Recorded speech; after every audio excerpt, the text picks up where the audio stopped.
Hello and welcome back to Koala Moon, children's bedtime stories and meditations designed to make bedtime a dream. Koko helps Kira get back to sleep by Luke Prendergast.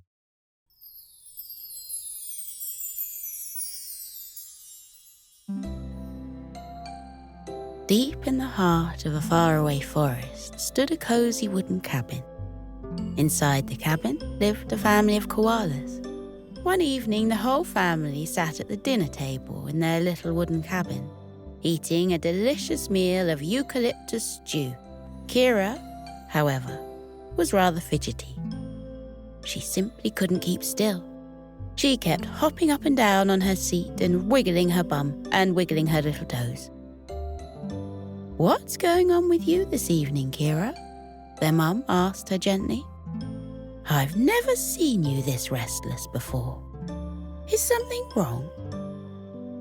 "Oh, no, Mum," Kira replied. "There's nothing wrong at all. Quite the contrary.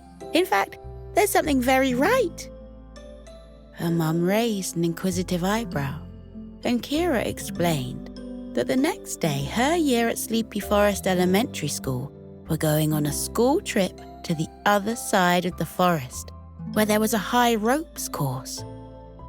There were ladders on trees and wooden bridges in the canopies, and zip wires that brought you back down to the forest floor. "It's a panda bear's dream," she squealed, almost tipping off her chair. And it was also the reason she was so restless. She was too full up with excitement to sit still.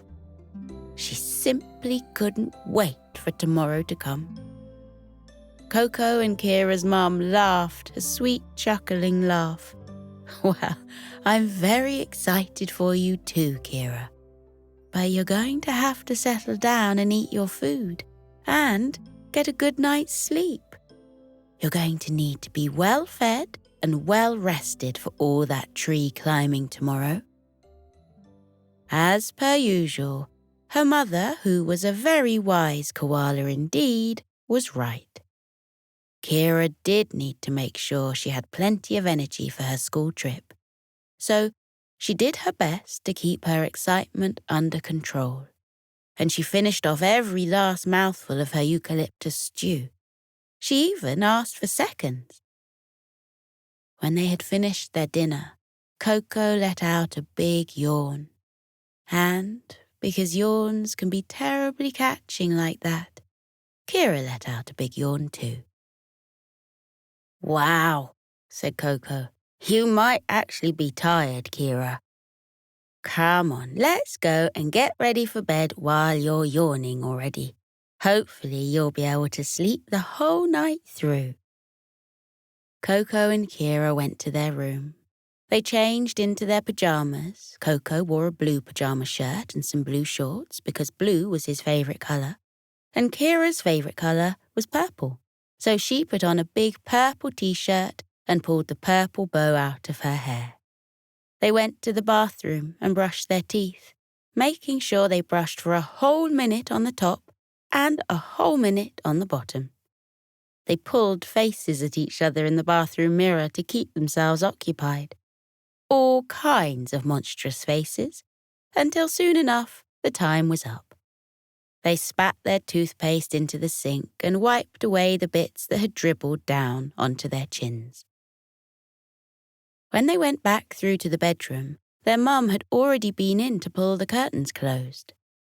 A soft, silvery moonlight peeked in through the corners of the window, and they could hear the magical whisperings of the forest trees outside. Koko and Kira climbed into their beds. Koko let out another big yawn, and so did Kira. My, said Kira. "I must be tired. Night-night, Koko." "Night-night, Kira," Koko replied. And with that, they turned over and fell asleep. 1 minute passed, and another minute, and another one slipped by. Outside, a breeze stirred through the trees, and Kira, poor Kira, lay wide awake in her bed. She had woken up after only a few minutes of sleep, her stomach once again full of excitement about the following day.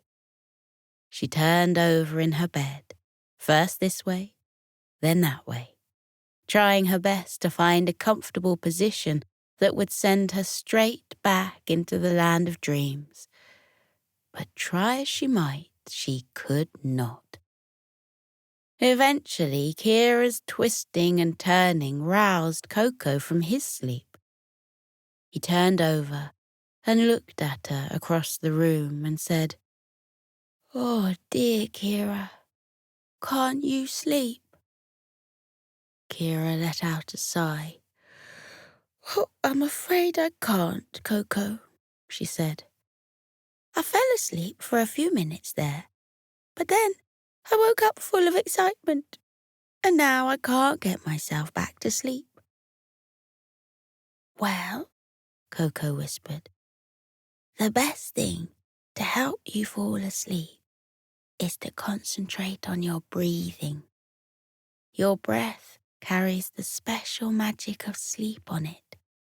So if you pull it gently all the way down into your belly, it helps settle all your excitement and lets you drift off to sleep.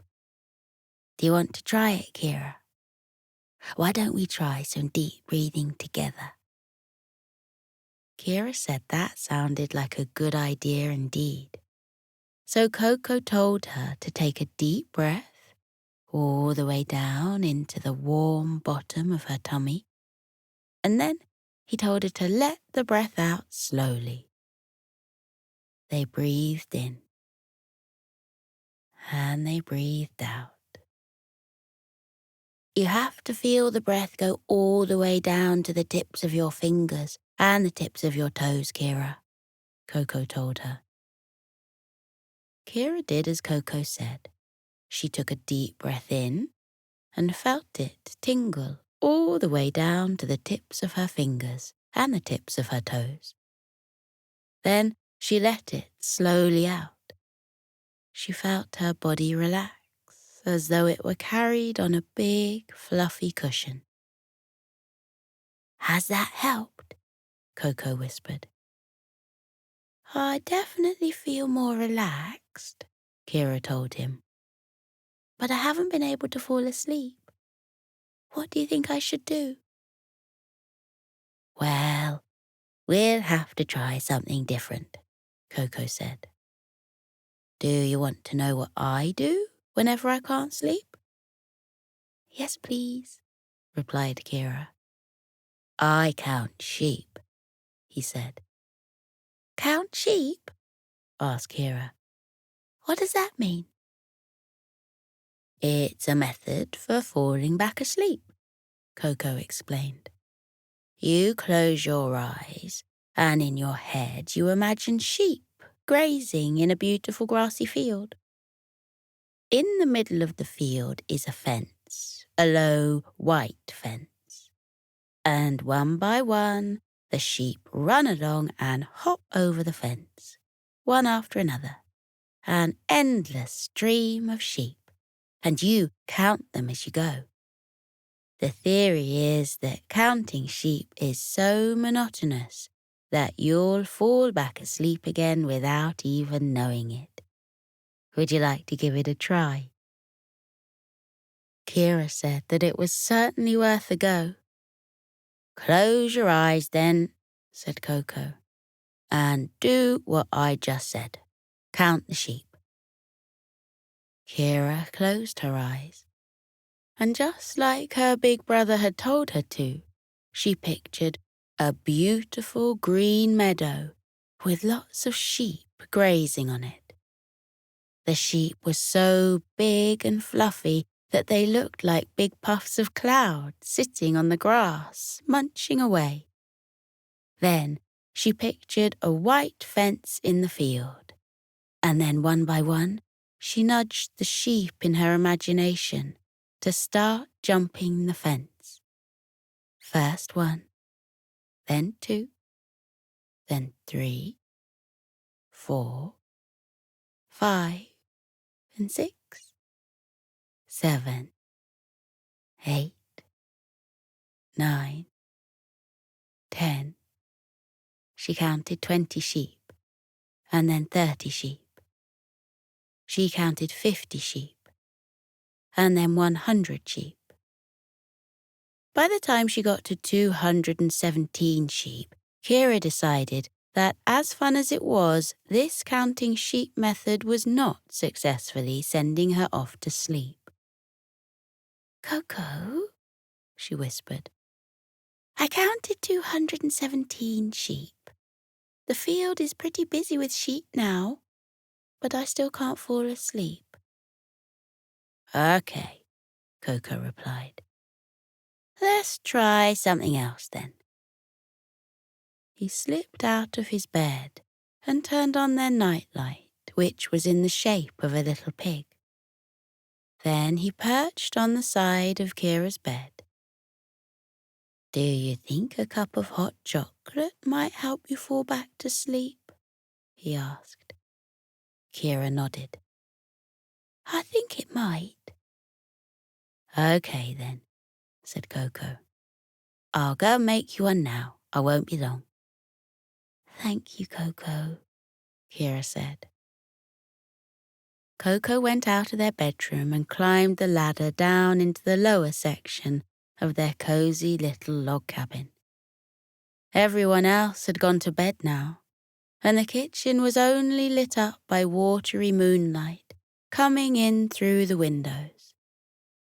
He poured some milk into a saucepan and very carefully placed the saucepan in the hot oven so that the milk could warm. When it was ready, he put on oven mitts and took the saucepan out. He poured the warm milk out into Kira's favourite mug, a purple one, of course. And then he added a few scoops of the most delicious hot chocolate powder ever, which came from Papa Praline's chocolate factory, just on the other side of Sleepy Forest. He stirred the chocolate powder into the warm milk until all the clumpy bits had dissolved and the milk had turned a lovely, thick brown colour. Koko took a deep breath in through his nose. That smelled delicious, if he did say so himself. Careful not to let any of the drink slosh and spill over the sides, Koko picked up the mug of hot chocolate and climbed back up the ladder. He went back into his bedroom and perched on the edge of Kira's bed again. "Here you go, Kira," he whispered softly. "Here's your hot chocolate." Kira sat up in her bed and took the purple mug from her brother. She gave the hot chocolate a sip. That's delicious, Koko," she said. "Thank you very much. It's so warm and soothing in my tummy. I'm sure this will help send me back off to sleep." She took another sip of the hot chocolate. Then she said, "Hey, Koko, do you think you could sing a nighttime lullaby on your ukulele? I think that would help me to get to sleep too." "Of course I can," Koko said, because there was very little he loved doing so much as playing his ukulele. He picked it up from the side and gave it a little strum, just to check that it was in tune. He cast about the room, searching for inspiration on what lullaby to sing for Kira. His eyes drifted over their beds, across the walls, and out of the window, where he saw that the sky was now spangled with lots of little stars. That gave him just the idea. Koko strummed his ukulele and began to sing one of his favorite lullabies ever. Twinkle, twinkle, little star, how I wonder what you are. Up above the world so high, like a diamond in the sky. Twinkle, twinkle, little star, how I wonder what you are. As Koko ended his lullaby, he looked at his sister and saw that her eyes were closed. Her duvet was rising and falling steadily from her breath, and a look of peaceful contentment had settled over her face. It seemed that she had fallen into a deep slumber. So Koko carried on strumming his ukulele gently, letting the spangly chords echo around their little cabin room like waves lapping on the shore, bearing Kira ever deeper into sleep. When he was sure that his sister had drifted completely off, Koko stopped his strumming. He rested his ukulele on his knee. He looked at Kira fondly. Kira opened one eye. "Oh dear, Kira," Koko sighed. "You're still not asleep?" Kira shook her head. "I loved your ukulele playing," she told him. "It was so peaceful. It made me feel all warm inside, and I felt like I was drifting away, up into the sky. And for a while, I thought I was floating up there with all the twinkly stars. But, well, I still can't sleep. I'm still too excited." Koko put his ukulele back down on the side and stroked his chin thoughtfully. He murmured. "We'll have to think of something even better then." Koko scratched his head for more ideas of what could help send his little sister off to sleep. He let his eyes ramble across the room, lit up as it was with the pink glow of the pig nightlight. His eyes drifted over the wall, over the sprigs of bamboo that grew in the corner of the cabin, and at last alighted upon the bookshelf. Koko had an idea. "Hey, Kira," he said, "how about I read you a bedtime story? Hopefully that will take your mind off your excitement and transport you to a whole other magical world. Then, hopefully, you'll be able to fall asleep." From beneath her duvet, Kira smiled and nodded. "That sounds like an excellent idea, Koko," she said. "Could you read me a story, pretty please?" So Koko got up from the edge of Kira's bed and walked over to the bookshelf. Their dad had built the shelf and fixed it upon the wall years ago, and it contained many wonderful volumes of books. There were adventure books and mystery books. There were fantasy books and books for a rainy day. But there was one particular volume that Koko knew he needed. Right at the end of the shelf stood a big, dusty book, bound in leather, with its well-used ancient pages yellowed and crisp. On the spine, in gold lettering, were written the words, "Bedtime Stories." Koko pulled the book off the shelf and carried it back across the room. He sat on the edge of Kira's bed once more and lay the book on his lap. It felt heavy. He flipped the book over and it fell open on a story. "Oh, Kira," Koko whispered. "This one looks like the perfect story. It isn't one we've heard before. It's called The Sleepy Star." "The Sleepy Star," Kira repeated. "That does sound like a good story." She nestled down further into her duvet and nuzzled her head into the softness of her pillow. "Let's read that one." And so Koko began to read the words of the story, The Sleepy Star. It went like this. Once upon a time there was a star who, whenever nighttime fell, got very sleepy indeed.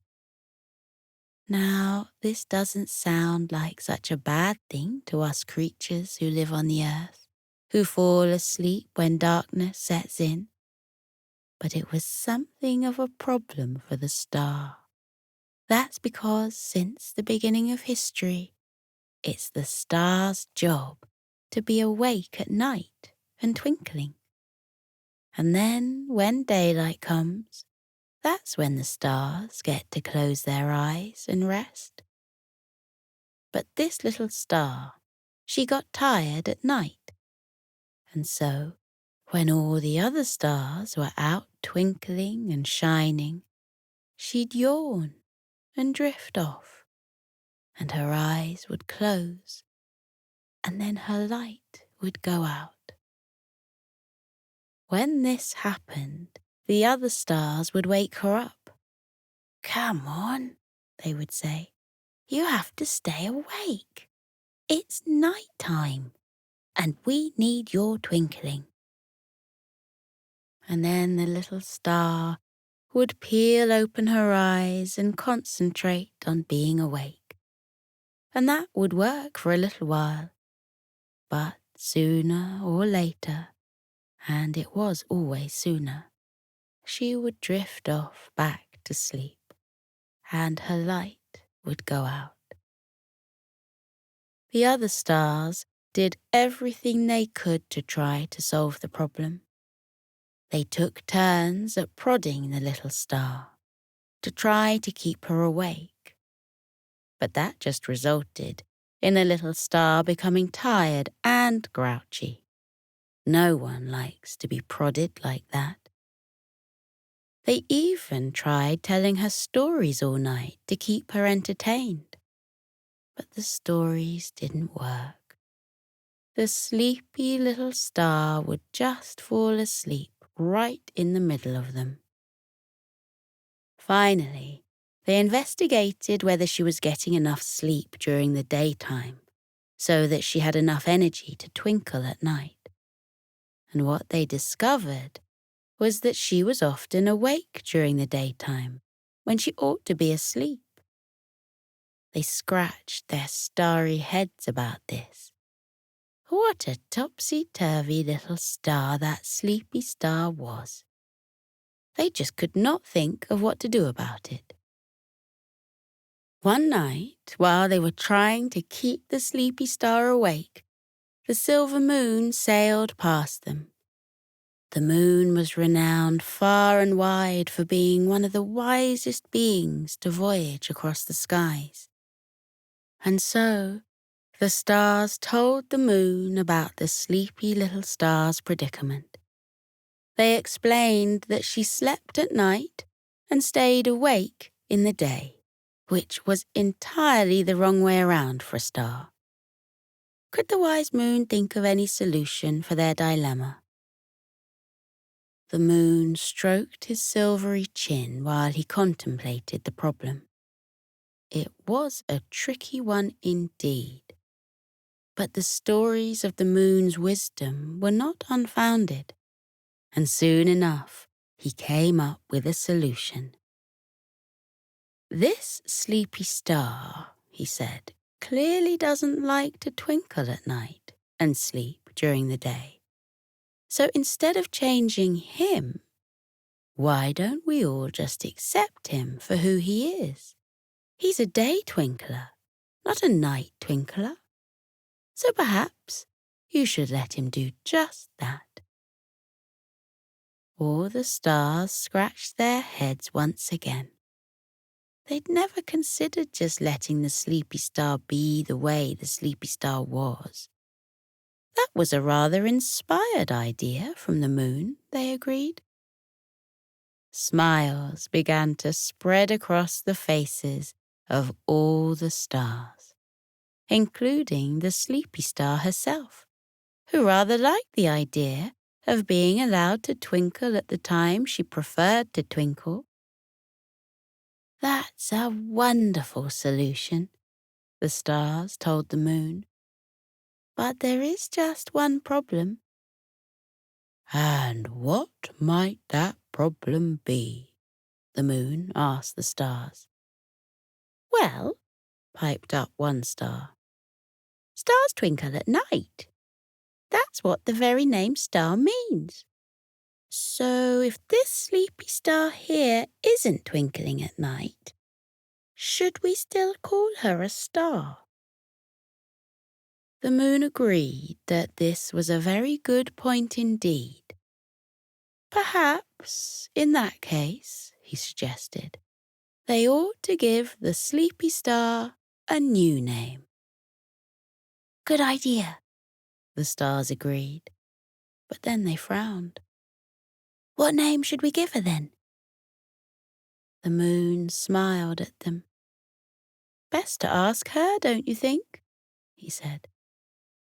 And so all the other stars turned to the sleepy star, and they asked her what she would like her new name to be. The sleepy star thought about this question for a little while. Then she came up with an answer. I think I would like to be called the sun. The stars all nodded in agreement. Sun. That was a perfect name. And so ever since then, the sun has not shone at night, but has kept the daytime sky lit bright with all of her brilliant twinkling. When Koko had finished telling the story, he closed the book. Wasn't that a good story, Kira? He whispered. Kira? Kira? Koko peered at his little sister. Kira, it seemed, had fallen asleep. What a miracle! Telling the bedtime story had worked its magic then. Koko watched her for a few moments, watched the rise and fall of her breathing, and the twitching of her little panda nose as she drifted off into her dream world. She was probably dreaming of swinging from trees, zooming down zip lines through the sleepy forest canopy. He waited a minute or two to see if she would wake up again, but she didn't. And so, very quietly indeed, so as not to disturb her, Koko slipped off the edge of her bed.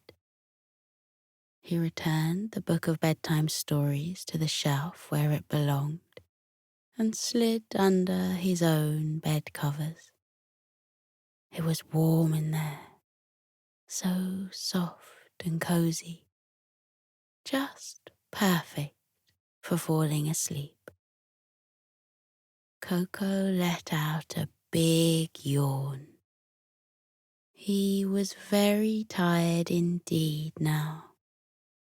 All that work trying to help Kira fall asleep had really taken it out of him. He leant over and turned off the pig nightlight, and the room sank into darkness. Now there was just the silvery light of the moon slipping through the gaps in the curtains. Now there was just the tranquil noise of the crickets outside and the wind whispering through the trees and the steady grumbles of the trees. The world was entirely at peace. Koko closed his eyes. He pictured a green meadow in the evening, full of fluffy clouds of sheep. In the middle of the field there was a little fence. But before Koko could even count a single sheep jumping over it, he had fallen into a deep and profoundly peaceful sleep.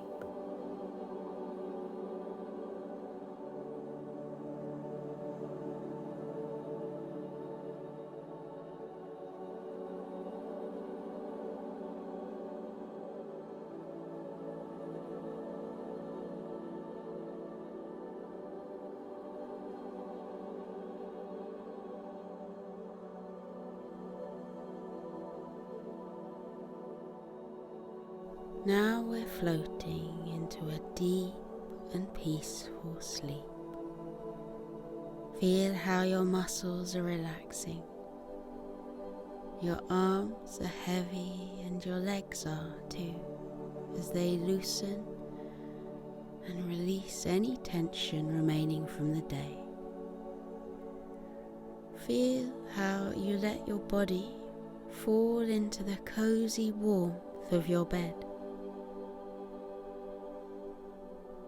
Close your eyes. Let your eyelids be heavy. Breathe deeply. Breathe in and out. Breathe in and out as you continue to breathe deeply, and as you keep feeling how your body becomes soft and heavy with sleep. Let your mind drift away. That is the wonderful secret about sleep.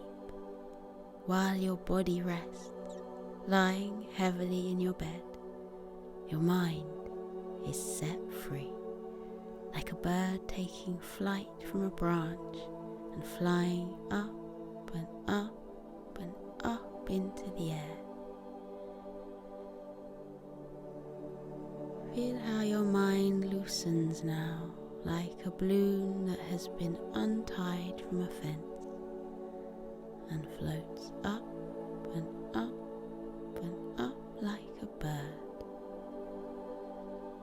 Up and up and up it floats towards the sky until it reaches up into the clouds.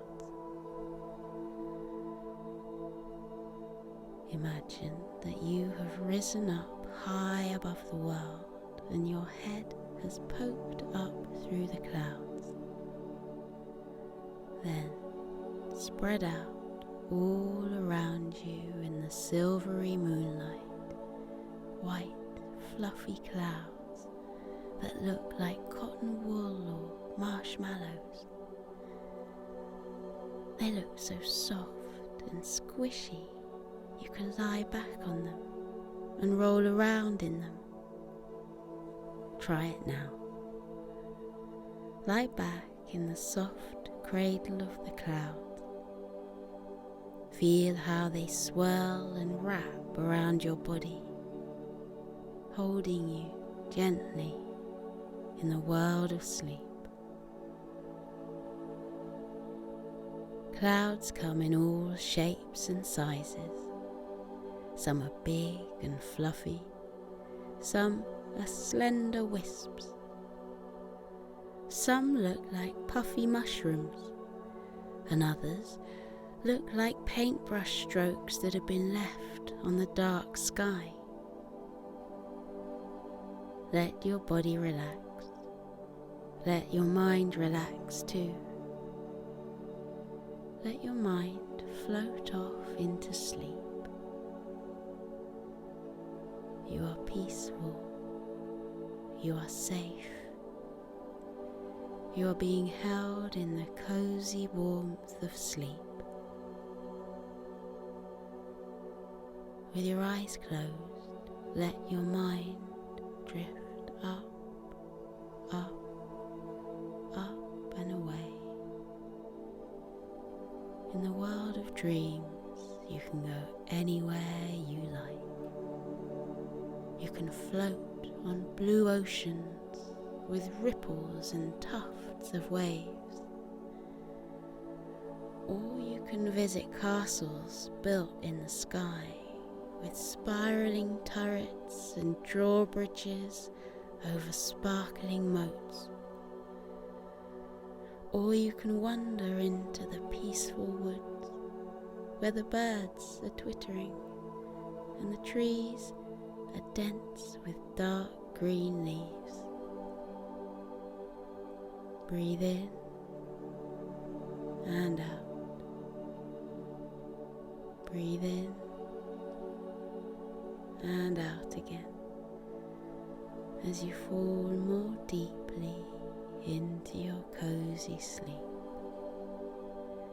And with your eyes still closed, take a look around with your mind at where your dreams have taken you. When I fall asleep, I dream that I've gone to a world high up in the clouds. Sometimes the clouds are dappled silver from the moonlight. Sometimes they're soft pink and gold, reflecting the light of the twinkling stars. What form do your dreams take? Where does your mind go when you fall asleep? Maybe in your dreams there are flocks of white fluffy sheep huddling together on the green fields. Look at the mother ewe yawn widely before she tucks her little lambs beneath her woolly fleece. Or maybe you dream of a friendly dragon, curled up with his tail wrapped around him, a little trail of clouds puffing out of his nostrils. Look, the cloud dragon is smiling at us and waving. What a friendly dragon he is. Or maybe you dream of cute puppies lying on their backs, their tongues lolling out of their mouths, their eyes closing because they've had such a long day. They look tired, and there's their papa dog, fluffy and white, padding softly over to wish the puppies good night. Up here on the sea of clouds, you can be free. Feel how light you are, weightless, floating, drifting through sleep. Feel everything heavy from the day lift off you and drift away, taken away by currents until they disappear over the bank of clouds. Any worries you have been having, watch them float away. Anything that has been weighing on your mind during the daytime, now you can let them go and watch them drift away. Your worries are not you. You are not your worries. You can let them go. Watch them float away. Now you are light as air. You are as gentle as starlight. You are as soft as the clouds. Up in the sleepy sky, everything is weightless and peaceful. The clouds stretch out like a sea of tranquility. Close your eyes and feel the clouds wrap around you. Feel them bearing your body gently into the land of sleep. Feel your eyes close. Feel them rest heavily as your body relaxes into sleep. Feel your mind lighten. Feel it loosen and drift away, light as a feather, soft as the clouds. Breathe in and out. Breathe in and out. The world of clouds is waiting for you. Let yourself fall into the clouds' soft, warm hug. They are here to protect you. They are here to cushion you. They are here to hold you as you enjoy your deep and peaceful sleep. Sleep well, little one. Sleep well in the land of clouds. Feel how light you are. Feel how weightless, floating, drifting through sleep. Light as air, gentle as starlight, soft as clouds. Good night, little one.